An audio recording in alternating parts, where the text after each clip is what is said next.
દાહોદમાં વરસાદની આગાહીના પગલે તાજેતરમાં અવિરત પડી રહેલા વરસાદના કારણે દાહોદ જિલ્લાના ઝાલોદ તાલુકાના માછડનાળા ડેમમાં 70% પાણીની આવક થતાં અગમચેતીના ભાગરૂપે 7 ગામોને એલર્ટ કરવામાં આવ્યા હતા. આ ડેમની પૂર્ણ સપાટી 275.900 મીટરની છે. આજે તારીખ 29/7/2024ના રોજ 70% પાણી ભરાયા છે.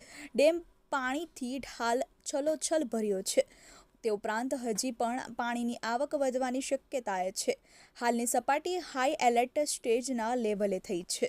આ શક્યતાઓને ધ્યાને લઈને જિલ્લા કલેક્ટર શ્રી ડોક્ટર યોગેશ નિરગુડે અને ડિઝાસ્ટર શાખા મામલતદાર દ્વારા ડેમના નીચાણવાળા ઝાલોદ તાલુકાના ભાનપુર, ચિત્રોડિયા, ધાવડિયા, મહુડી, માંડલી ખૂટા, મુનખોસલા અને ઠેરકા એમ મળી કુલ 7 ગામોને સાવચેતીના પગલાં લેવા સંબંધિત સ્થાનિકો, ગ્રામ પંચાયત તેમજ તલાટી કમ મંત્રી, મામલતદાર, પ્રાંત અધિકારી તેમજ તાલુકા વિકાસ અધિકારીને સૂચના આપવામાં આવી છે. તે મામલતદાર ડિઝાસ્ટરની એક અખબારી યાદીમાં જણાવ્યું છે.